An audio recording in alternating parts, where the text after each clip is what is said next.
Hello everyone, and welcome to another edition of the Good Game Lobby Review. Today we have a Dreamcast era-inspired indie game, Parcel Corps. Let's hop on our bikes and deliver a great time.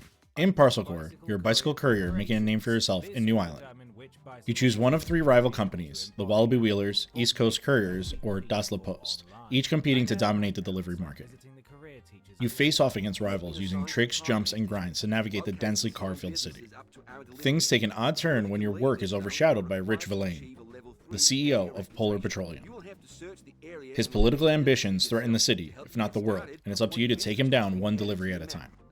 Let's get right into the gameplay. The way you ride the bike feels like a Tony Hawk game, how it controls with a thumbstick and pressing A to move faster. X is to jump, and holding it down gives you a larger jump for reaching new heights or wall riding. The railings are marked clearly in bright yellow, and jumping up to them and pressing the left bumper lets you grind on them. You'll notice that many of the city's environments are painted with splashes of yellow, sometimes even arrow, that give you a clear direction of where to wall ride and grind your way to a faster delivery route. You press X while in the air to perform tricks like bar spins and tail whips. Each add to the meter that once full you can activate for an added boost. You can continue the boost as long as you perform tricks and grinds wall ride.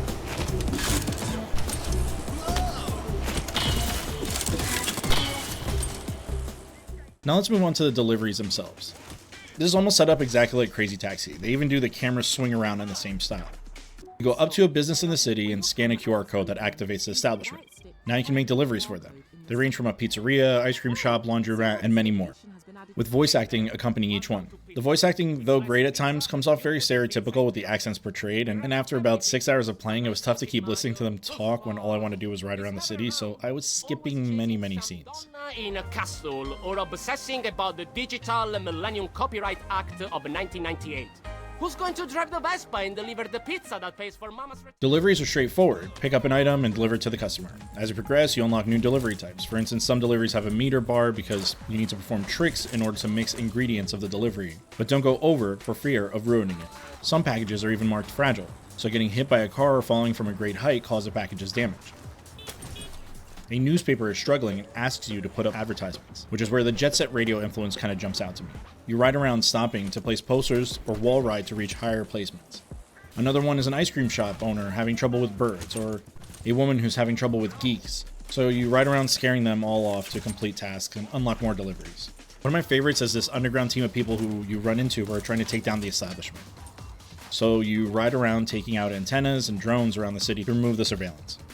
Your goal here is to level up by unlocking new businesses and then doing a delivery rush. A delivery rush is when you have a timer set and deliver across the whole entire area. You're given a score based on the number of deliveries you complete.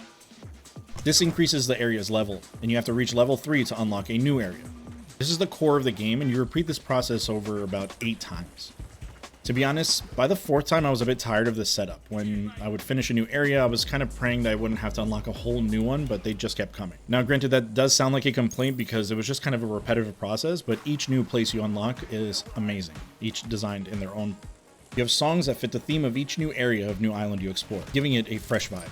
When you're out for deliveries, you have a song that lifts the energy to match the action-packed riding tricks you perform and quick movements around the city. You have record scratches here and there to complement, and the soundtrack varies in style, but all felt fantastic. Here's the main theme song that plays throughout the game.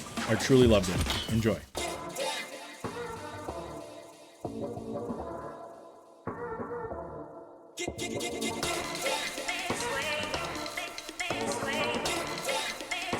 You've got to get a hold of yourself.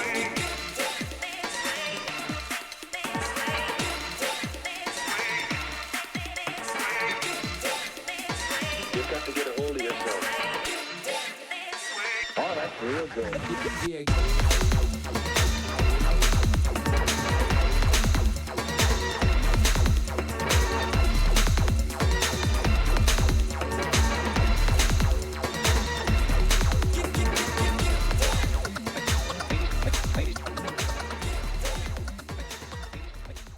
Parcel Corps has a great standout with the visuals. The cel-shaded style reminds me of Crazy Taxi meeting Hi-Fi Rush.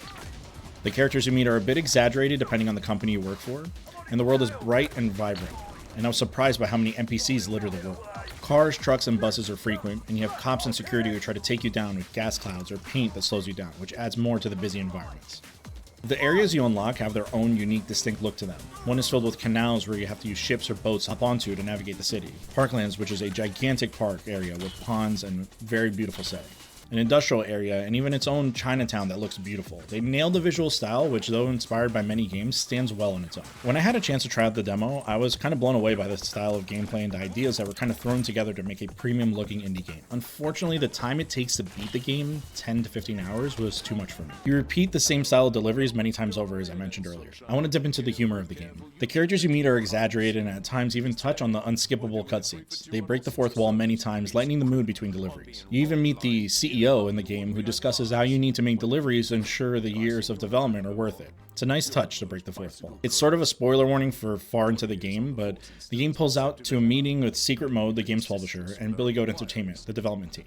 And they're having a meeting in the real world about a huge ending that they can't afford or the publisher won't give them more time for. This is described as a team as this wild, over-the-top ending that fits the game's sarcastic comedic themes. One thing I haven't touched on and waited to add to the conclusion is the bugs. I know when a game launches, this can happen, but I had to restart the game many times because the delivery point wasn't activating or the person wasn't there to accept the delivery. I know with a game this polished in other departments, there'll be no issue correcting this, but when you have to repeat a delivery that is tough only to find out you can't finish it because of a bug, it's discouraging to say the least. You don't have an option to restart any delivery at any time, so you have to wait for the timer to run out, which at times can be up to 4 minutes, or just restart the game. I recommend restart delivery option as a quality of life improvement. Parcel Corps is a fun delivery game with a great soundtrack, loud and fun visuals, and a style of gameplay reminiscent of some of the best games ever released. What falls short though is the length of each chapter, overly similar deliveries, and many visual bugs and glitches. For the price tag, it's a bit steep, but I have no doubt that with the updates and tweaks, it'll be a fantastic addition, standing toe-to-toe with the greats like Crazy Taxi and Jet Set Radio. Thanks for watching my review of Parcel Corps. Have you played any of the games I mentioned, like Tony Hawk, Jet Set Radio, or Crazy Taxi? Let's chat in the comments. We're more than halfway to the goal of 500 subscribers, all thanks to you. I'm shocked by the outpouring of support. Make sure to like, comment, and subscribe to see more reviews like the ones popping up on your screen now. Thanks, and as always, GG.